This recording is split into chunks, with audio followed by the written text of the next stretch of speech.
Amber Hagerman. He pedaled home alone. His sister never made it back. That afternoon, the sun was shining bright. 2 children were laughing on their bicycles, brother and sister. Saturday freedom, an innocent afternoon. Minutes later, only one came home, and for 30 years, that moment replays in his dreams every single night. January 13th, 1996. 5-year-old Ricky Hagerman and his 9-year-old sister Amber had come to their grandparents' house for the weekend. A small house, a warm house, a place the children loved. Grandma made cookies. Grandpa told stories. Amber and Ricky loved it there. Saturday morning at breakfast, Amber had finished quickly. "Can we go outside?" she asked her grandmother. Her eyes were sparkling, because outside she had her bicycle, a pink bicycle, Amber's favorite thing. "Finish your homework first," said her grandmother, Glenda Whitson. Amber groaned, but accepted.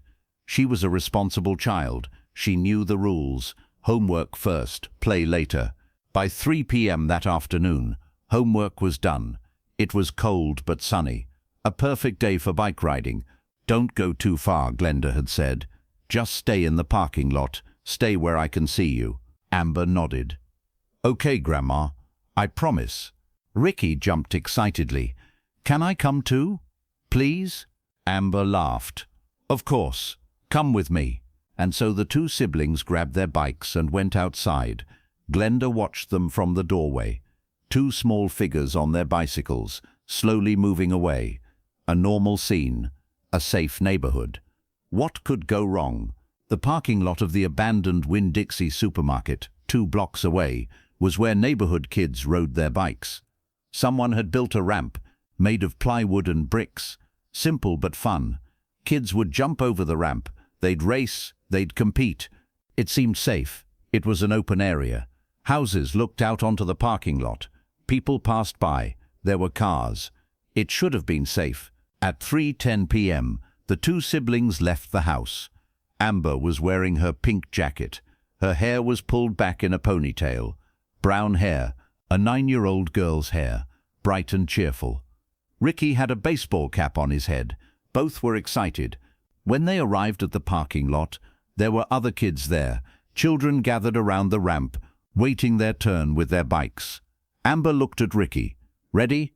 "Yes," said Ricky. Amber went over the ramp. Then again, each time a little faster.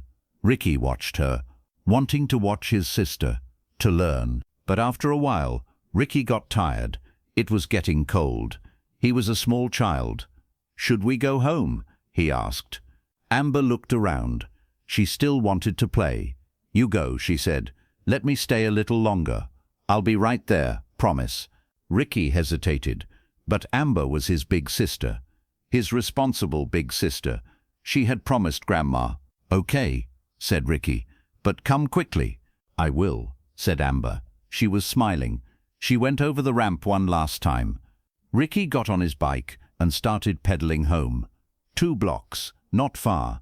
Amber would be right behind him. 8 minutes later, Ricky arrived home, alone. David Harrington is looking at a photograph. Amber Hagerman's school photo. 9 years old, brown hair, brown eyes, a wide smile, a normal child. She had things she loved.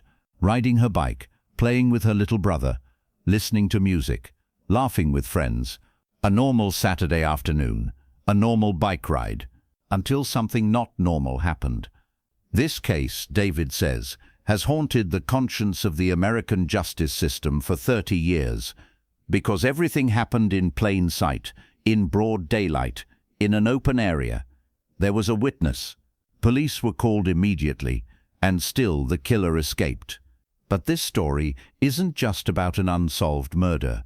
This story is also about a little boy who saw what happened in that parking lot that day, who rode bikes with his sister, who never saw her again, and who's been asking for 30 years, what if I had stayed?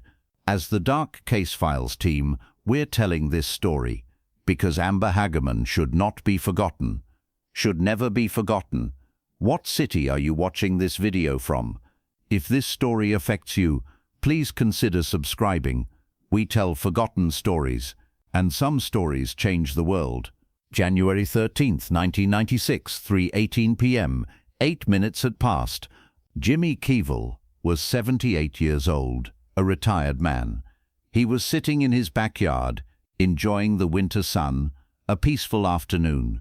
Maybe reading a book, maybe drinking tea, an elderly man's peaceful day. Then he looked at the abandoned Winn-Dixie parking lot. A little girl was riding her bike.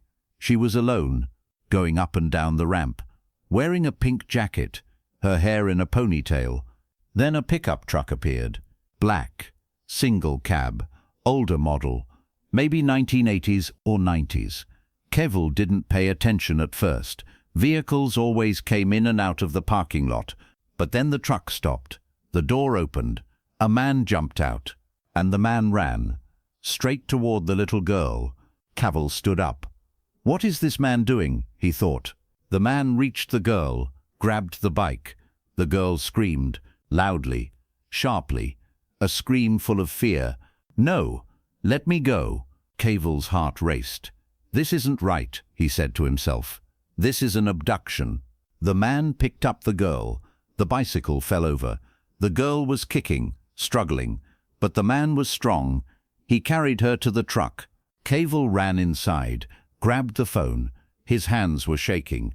He dialed 911. A man is kidnapping a little girl, he shouted into the phone. In a black truck. Come now, at the Winn-Dixie parking lot. The operator asked questions. Keevil answered. But the truck was gone. It had sped away. Not toward Highway 360, toward downtown Arlington. Keevil ran to the window, but the truck had disappeared. And so had the little girl. 3:19 p.m. 1 minute had passed since the abduction. Ricky Hagerman arrived at his grandparents' house. He opened the door.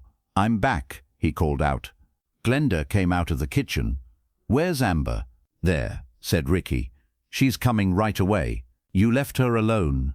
Ricky nodded. She wanted to stay. She wanted to play a little more. Glenda frowned. She had told Amber not to go too far.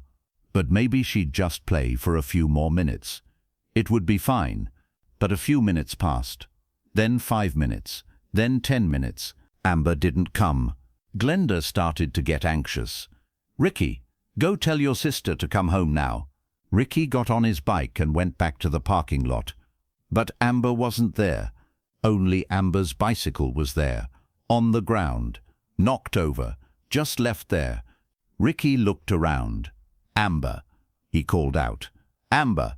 No answer. Ricky rushed home in a panic. Grandma, Amber's gone. Her bike is there, but she's not. Glenda's face turned white. 23 p.m. Arlington police arrived at the parking lot. 4 minutes. Just 4 minutes after Jimmy Keevil's call. In missing child cases, the golden window is 30 minutes. Within the first 30 minutes, the child is usually nearby. After that, chances decrease rapidly, but Amber was already gone. The officers found Amber's bicycle, pink bicycle, on the ground. The wheel was spinning, as if it had just been dropped, as if someone had left in a hurry. Next to the ramp, a bicycle suddenly abandoned by a child. Because it was no longer time to ride bikes. It was time to run, time to scream, time to survive. But Amber couldn't run. Crime scene investigation began. Fingerprints were taken from the bike. Footprints were searched for in the dirt. But it was winter. The ground was hard. Not much was found. Jimmy Keevil gave his statement to police.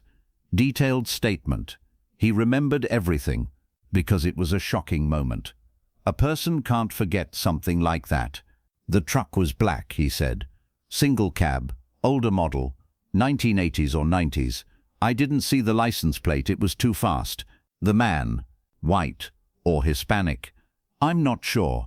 I was far away, but he looked 20-30 years old, medium height, normal build. Anything else? Keevil thought. The girl was screaming, very loudly. She was kicking, but the man carried her, like carrying weight. He was very strong.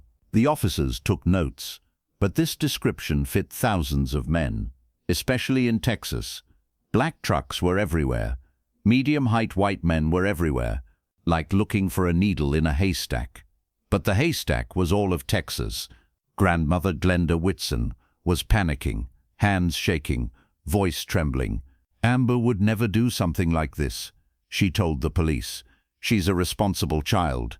She follows rules. She would never go with a stranger. The officer asked gently, "Did you have a good relationship with Amber?" "Very good.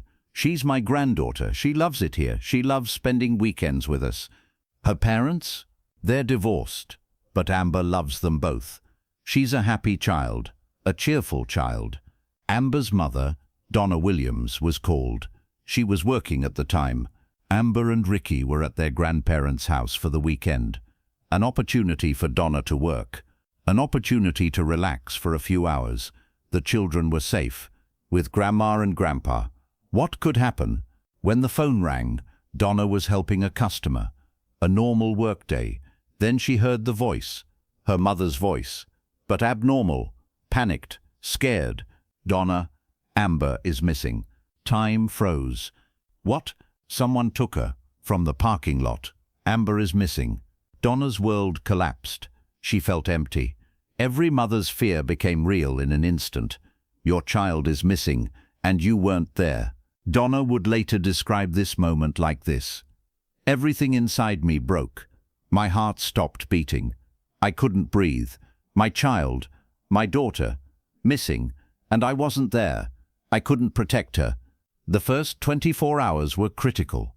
The Arlington Police Department mobilized all resources. Every patrol car was looking for Amber. Every police officer carried her photo. The FBI got involved. Child abduction cases are federal crimes. The FBI's resources are massive.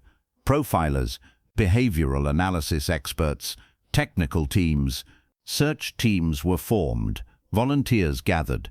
Hundreds of people, neighborhood residents, people who knew Amber, people who didn't, just people who wanted to help. Amber's photos were distributed everywhere. Missing child posters. 9 years old, brown hair, brown eyes, pink jacket, last seen at Winn-Dixie parking lot. The media spread the story. Local news covered it in the evening bulletins. A 9-year-old girl was abducted in broad daylight in Arlington. Police are asking for help. Phone lines lit up. People provided information. Tips came in. Hundreds of tips. Each one was examined. Each one was followed up. But no one could find Amber. When darkness fell that night, Donna Williams collapsed on the floor. "Please," she begged. She didn't know who she was begging. God, the universe, her fate. "Please, bring my daughter back. Don't hurt her. Please." But no answer came. Ricky sat in the living room of his grandmother's house. Chaos all around. Police officers, FBI agents, phones ringing, people talking. But Ricky sat quietly. He was 5 years old. He didn't fully understand what was happening, but he knew something bad had happened, because everyone was scared. His mother was crying, his grandmother was trembling, and Amber was gone. A police officer came over to Ricky, sat down gently. "Hello, Ricky. I'm Detective Lopez. Can I talk to you?" Ricky nodded. "Were you with Amber today?" "Yes." "Can you tell me what happened?" Ricky tried to explain, but words were difficult. "We were riding bikes in the parking lot.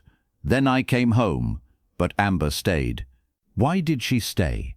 "She wanted to play more. She told me, 'I'll be right there.' Was anyone else there?" Ricky thought. "I don't know. There were other kids, but I think Amber was alone when I left." "Did you hear anything? A scream? A car sound?" Ricky tried to remember. "I heard something like a scream, but I don't know who it was. I thought maybe someone fell." Lopez asked gently. "Do you remember where the scream came from?" "From behind me. But I didn't turn around. I was going home." Lopez took notes. "Okay, Ricky, you've been very helpful. Thank you." But Ricky didn't feel helpful. He felt terrible. Because maybe that scream was Amber. Maybe his sister was asking for help. Maybe if Ricky had turned around, he could have done something. But Ricky was 5 years old. How could he know? Still, that night when he went to bed, he heard that scream again and again. It echoed in his ears, and he asked himself, was that Amber's scream, and did I not turn around? He couldn't sleep that night. He couldn't sleep that week. He couldn't sleep that month. And truly, 30 years later, he still can't quite sleep. Our team's child psychologist, Dr. Marcus Chen, explains this situation. Survivor guilt is a very powerful and devastating trauma, especially in children. Ricky logically knows he's not guilty. Everyone tells him it's not your fault. But emotionally, he still feels responsible because he was there at that moment and his sister is gone. Marcus continues, children see the world differently. For them, the thought if I had been there is very powerful because children see themselves as central. This isn't narcissism. It's a developmental stage. So Ricky subconsciously thinks if I had been there, everything would have been different. And this thought follows him for years. Hours turned into days. Sunday, Monday, Tuesday. Every day, hope diminished a little more. Every day, fear increased a little more. Search teams continued. Volunteers got tired, but didn't give up. Police searched every street, checked every building, every park, every vacant lot, every abandoned building. But there was no trace of Amber. On January 16th, 3 days later, a police chief held a press conference. In front of cameras, he made a heavy statement. We continue to search for Amber Hagerman, but frankly, the situation is serious. Every hour, chances are decreasing. Donna Williams spoke on television. Her eyes were red. Her face was swollen from crying. Please, she said to the camera. If whoever took my daughter is watching this, please, let her go. Don't hurt her. She's just a child, only 9 years old. Please, send her home. But no answer came. January 17th, 1996, Thursday night, around 11:30 p.m., a man was walking his dog. His name wasn't released. He was only called a neighborhood resident. Location: near a creek near Forest Ridge Apartments, about 6 miles from downtown Arlington. A quiet area. Trees, bushes, night darkness. The man was walking with his dog, using his flashlight. His dog pulled toward something, toward the creek. The man pointed his flashlight in that direction. He saw something. In the creek. At first he thought it was a mannequin, or a doll, made of plastic, a toy. But as he got closer, he understood. This was a child, a real child. And she wasn't moving. The man's heart stopped. My God, he whispered. His hands trembled. He pulled out his phone, called 911. I found a body, he said, his voice breaking. A child, in the creek. Please come. When police arrived, they cordoned off the scene, took photographs, collected evidence, carefully removed the body. A little girl, 9 years old, brown hair, pink jacket. Identification was made through dental records. Amber Renee Hagerman, born November 25th, 1986. Date of death, unknown, probably January 15 or 16. Amber had been found, but she wasn't alive. January 18th, around 5:30 a.m., Donna Williams received a phone call. Police gave her the news, gently, carefully. But there was no gentle version of these words. Mrs. Williams, we found your daughter. Donna's heart jumped. Where? How? Is she okay? Silence. Mrs. Williams, we're sorry. Amber. Amber is not alive. Donna's scream was heard throughout the neighborhood. A visceral, animal scream of pain. A scream from a mother receiving the worst news. No. No. No. Donna collapsed on the floor. She couldn't breathe. The world was spinning. This couldn't be real. This must be a nightmare. But it wasn't. It was real. Her daughter was gone. Forever. Donna Williams would later describe this moment like this. Everything inside me died. Hope, faith, future, happiness. Everything ended in an instant. My daughter was gone, and she would never come back. I wouldn't hear her voice. I wouldn't hear her laugh. I would never hug her again. The autopsy report was grim. Medical examiner Dr. Nizam Pirwani conducted the examination. His findings were cause of death, exsanguination, death from blood loss, method, throat cut, time of death, probably January 15 or 16, 2 to 3 days after abduction. Other findings, signs of trauma on the body. Amber had been beaten, tied up, probably held somewhere. Sexual assault, unclear, not explicitly stated in report, but probability is high. Where the body was left. It was estimated that Amber's body hadn't been there long, maybe a few hours, maybe less than a night. It had rained, evidence had washed away. So the scenario was this. The killer abducted Amber, hid her somewhere, kept her for 2 or 3 days, then killed her, then dumped the body in that creek. Maybe he panicked, maybe he wanted to get rid of her, maybe he felt the police closing in, but no one knew who he was. Our forensic specialist Sam Reeves analyzes the scene. In 1996, DNA technology wasn't like it is today. PCR, polymerase chain reaction, was just starting to be used. CODIS, combined DNA index system, wasn't fully established yet, so DNA evidence that was obtained was processed by the standards of that time. But there were limitations. Sam continues. Some evidence was collected from the scene, hair strands, fibers, soil samples, but the risk of contamination was high. Because the body was found outdoors in a creek, water could have washed away evidence, animals could have disturbed the scene, and with 1996 technology, even a small amount of DNA could be insufficient. David Harrington continues. At this point, the case became a national event. CNN, NBC, CBS, all the major networks covered Amber Hagerman's story. Everyone wanted the killer caught. Everyone wanted justice. But leads weren't going anywhere. Police received more than 7,000 tips. 7,000. Some tips were like, "My neighbor is acting suspicious. He wasn't home the day Amber was abducted. I saw someone with a black truck. The license plate was, I think the killer is this person." Because every tip was investigated. Officers knocked on every door, checked every black truck, questioned every suspicious man, but none led to an arrest. How is this possible? Asks David. There's an eyewitness. There's a vehicle description. There are 7,000 tips. FBI is involved. And still, nothing? The answer is complex. These factors played a role. 1. The vehicle description was too general. Black single-cab pickup, 1980s or 90s model. There were thousands of such vehicles in Texas. Checking each one was impossible. 2. The suspect description was also general. White or Hispanic. 20-30 years old. Medium height. Normal build. This description fit hundreds of thousands of men. 3. No license plate was seen. Jimmy Cavell didn't see the plate number because it happened too fast, and he was far away, and he was in shock. 4. DNA technology was limited. In 1996, DNA matching wasn't as widespread as today. The CODIS database wasn't fully populated yet, so there weren't enough profiles to compare against. 5. Probably an opportunity killing, meaning an unplanned, spontaneous crime. The killer may not have lived in that area. Maybe he was just passing through.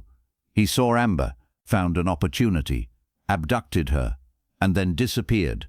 These types of cases are the hardest to solve because there's no pattern, no connection. The perpetrator and victim don't know each other. A random attack. But 30 years later, hope still exists because science is advancing. Our research team member Elena Cortez spoke with the Arlington Police Department. Detective Crystalline Robinson was assigned to the Amber Hagerman case in 2023. A young detective, but determined, passionate. Elena asks, "Is the case still active?" Robinson answers, "Absolutely. This case never closed. We work on this case every day. We're reviewing old tips again. We're evaluating new tips, And most importantly, we're using new forensic technologies. New technology meaning genetic genealogy, the same technology that caught the Golden State Killer, the same technology that has solved dozens of other cold cases. Sam Reeves explains. Here's how it works. Old DNA samples taken from the crime scene are reanalyzed using modern techniques. Whole genome sequencing is used.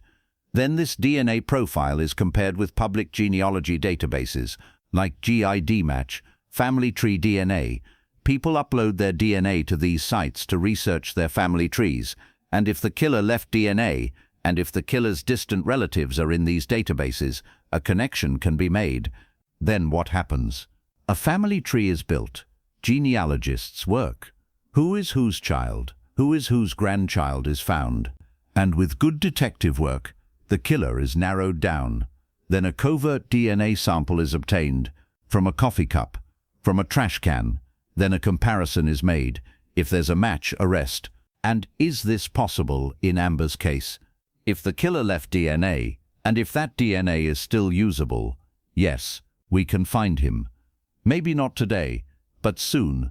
But this isn't just a murder case. This is the beginning of something. The beginning of a revolution. A few weeks after Amber's death, Diane Simone, who had a show on a Dallas radio station, suggested an idea. She spoke on the radio. There are weather warnings. There are tornado warnings. They're immediately announced on television, on radio. So why isn't there the same system for missing children? Why isn't everyone immediately notified when a child is abducted? The idea resonated. People agreed. Yes, why isn't there such a system? Radio stations and police departments came together. Meetings were held, plans were made, and by the end of 1996, a pilot system was created in the Dallas-Fort Worth area. Name, the Amber Plan, a system named after Amber Hagerman. Then an acronym was created, Amber Alert, America's Missing, Broadcast Emergency Response. Here's how the system works. When a child is abducted, certain criteria are checked. Is the child 17 years old or younger? Is the abduction confirmed? Meaning the child isn't just missing, they were abducted. Is the child's life in danger? Is there enough descriptive information? Vehicle, perpetrator, child. If the answers are yes, the Amber Alert is activated. Immediately. Radio stations interrupt programming, make announcements, television channels display banners on screen, highway digital signs show messages, and starting in the 2000s, emergency alerts are sent to cell phones. The killer has minutes, not hours, to escape. Because everyone is looking for him, every eye is watching, every vehicle is suspicious, every truck is stopped, every door is knocked on, and the system works. It really works. The first success story. 1998, Dallas. 8-week-old Ray Lee Bradbury was kidnapped by her babysitter. Amber Alert was activated. 90 minutes later, a driver spotted the suspicious vehicle on Interstate 20, called police. The child was rescued safe and sound. The first life, the first child saved, in Amber's name. Since that day, the system has expanded. 2002 became statewide in Texas. 2003, federally supported PROTECT Act. Now, active in 50 states plus 27 countries. And the results, 1,268 children rescued. 1,268 children, thousands of families, thousands of happy endings. Amber Hagerman couldn't be saved, but her name is saving other children, every day, every week, every year. Donna Williams, Amber's mother, speaks 30 years later. In 2021, on the 25th anniversary, Donna spoke at a press conference, her voice still emotional, her pain still fresh. "I miss Amber every day," she said. Her voice, her touch, her hugs, her laugh. "There's nothing about her that I've forgotten. I remember everything," Donna continued. "But I'm also proud, because my daughter's legacy isn't just a tragedy. Her legacy is hope, a system. 1,268 rescued children, 1,268 families who came home, Amber is doing this. Still, Donna's eyes filled with tears. Amber is still babysitting little children, just like she did with her little brother Ricky. Every time I hear an Amber alert, I think of my daughter, and I know she would be happy, because other children are coming home. Other mothers are hugging their children, and that is Amber's legacy. But what happened to Ricky? That little 5-year-old boy? Ricky Hagerman is now 35 years old. That little 5-year-old is now a grown man. He has a life, maybe a job, maybe a family, maybe his own children. But that day, in that parking lot, the moment he said goodbye to his sister, he still carries that moment. Elena Cortez tried to interview Ricky for this video, sent emails, left messages, but Ricky didn't respond. He doesn't want to talk. He stays away from the media, and that's understandable. Very understandable. Dr. Marcus Chen explains. Many survivors, especially those who experience childhood trauma, prefer silence because every conversation means reliving that moment. Every interview means feeling that pain again. Every camera means reenacting that trauma. Ricky's silence is his protective mechanism, and we must respect that. But there are things we know, from sources, from neighborhood residents, from family friends. Ricky went to therapy for years, child therapist, then adolescent therapist, then adult therapist. He struggled with survivor guilt. He struggled with the question, what if I had stayed? Ricky had a hard time finishing school because he couldn't concentrate, because he couldn't sleep at night, because every day he heard the question, where is Amber? Ricky, as an adult, still leaves flowers at Amber's grave on her birthday, every year, November 25th, the day Amber was born, and Ricky still sometimes wakes up at night, sweating, having heard a scream. That scream from 1996. That scream that might have been Amber. Maybe it was his sister, and Ricky didn't turn around. 30 years have passed, but the trauma hasn't passed, because some things don't pass, especially when you lose your sister at 5 years old. January 13th, 2026, exactly 30 years later, the Arlington Police Department is holding a press conference. Location, that parking lot, that Winn-Dixie parking lot. It's a different place now, rebuilt, but still the same place, where Amber was abducted. A monument has been erected, a stone plaque, with Amber's photo on it, and these words, Amber Renee Hagerman, November 25th, 1986, January 17th, 1996. Forever in our hearts, her legacy saves lives. Assistant Police Chief Kevin Colby is speaking. The Amber Hagerman case is still open, still an active investigation. 30 years have passed, but we haven't given up. We will never give up. Colby continues. Our detectives are still working. We're re-examining the 7,000 tips. We're analyzing old evidence with new forensic technologies, and we believe someone still has information. Someone knows something, and please, please come forward. A new tip line, 817-575-8823, Oak Farms Dairy Reward, $10,000, arrest plus conviction. Colby gives a message to the cameras. If that person is watching this, the person who abducted Amber, know this. We are looking for you.